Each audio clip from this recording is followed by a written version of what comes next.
Naghahanap ka ba ng murang motor tapos matipid pa sa gas? Check nyo muna itong scooter na ito mula kay Hero.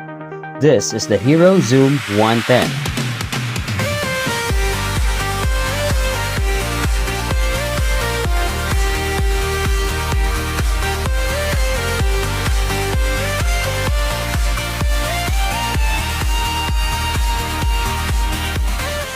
Si Hero ay na-establish noong taong 1956 sa bansang India.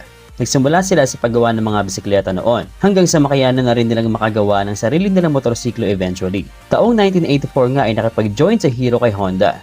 Nakipag-joint venture si Hero kay Honda, at tinawag itong Hero Honda sa mga panahon na yon. Paglipas ng ilang dekada ay tinagurian silang pinakamalaking two-wheel manufacturing company sa India. Hanggang sa matapos ang kanilang joint venture sa taong 2010 at tinawag na silang Hero Motocorp.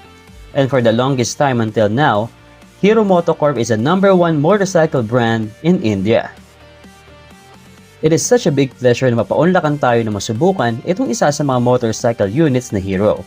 At ito na nga si Hero Zoom 110, isang compact scooter na maaari nating magamit sa araw-araw na biyahe, pang-service sa eskwela, pamalengke, pan-deliver, at pwede rin panggala. Very utilitarian kumbaga. Looks-wise, very modern looking talaga itong si Zoom 110. Naka-LED na siya sa headlight at sa tail, at may projector lamps ba sa unahan para sigurado ang vision natin sa gabi. Plus pa yung cornering lights niya kapag lumiligo tayo. Very helpful yan. At hindi mo basta-basta makikita yung feature na yan sa mga gitong klaseng segment. Maganda rin yung aerodynamic design ni Zoom 110. Hindi lang basta for aesthetic purposes, bagkus ay malaking bagay yan sa pagbawas ng wind drag habang umaanda. Si Zoom 110 ay equipped ng isang air-cooled na makina, 110.9cc to be exact, single cylinder, 4-stroke, 2-valve single overhead cam, fuel-injected na may automatic transmission. May lakas itong 8.05 HP at maximum 8.70 Nm of torque. Smooth lang yung arangkada niya hanggang mid-range, kaya naman hindi mo kailangan makipagkamotehan gamit ang si Zoom 110. Takbong pogi lang daw tayo dito, sabi ni Hero. Hindi talaga nila sinabi yon. Maliit at magaan lang si Zoom 110, kaya naman napakadali lang nitong imanobra kahit pa sa traffic.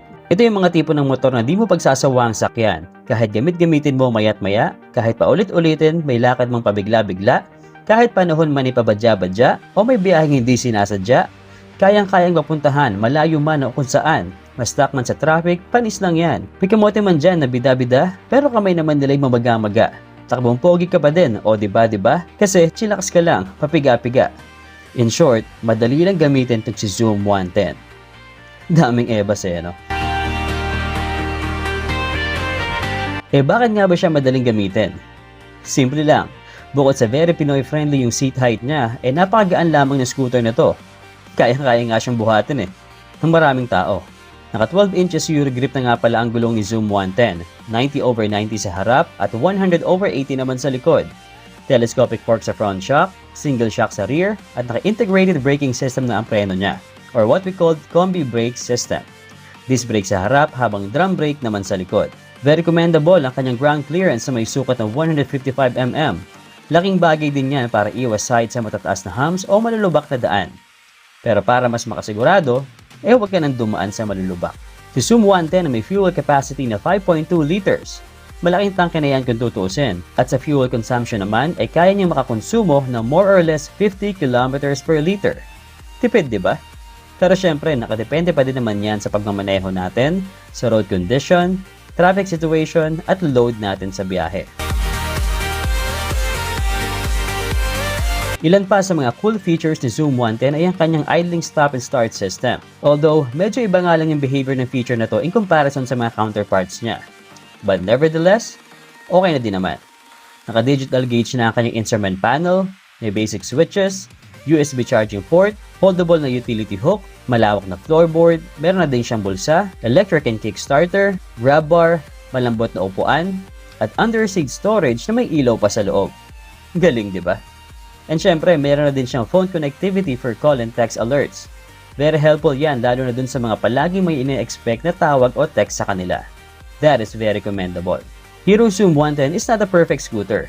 There is some room for improvement pa din sa scooter na to.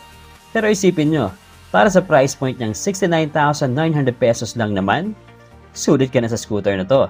Very compact, very stylish, equipped with modern specs and features, magaan, madaling dalhin, tipid sa gas, at beginner rider friendly pa. in less than 70,000 pesos lang yan. Sa panahon ngayon, marami tayong choices pagdating sa mga motor. Marami tayong gustong unit pero hindi naman natin makuha sa kung anumang kadahilanan. May gusto tayong brand, may gusto tayong style, at may gusto rin tayong presyo. Malay mo, sa kabila ng mga kagustuhan mong yan, si Hero Zoom 110 pala talaga ang kailangan mong motor.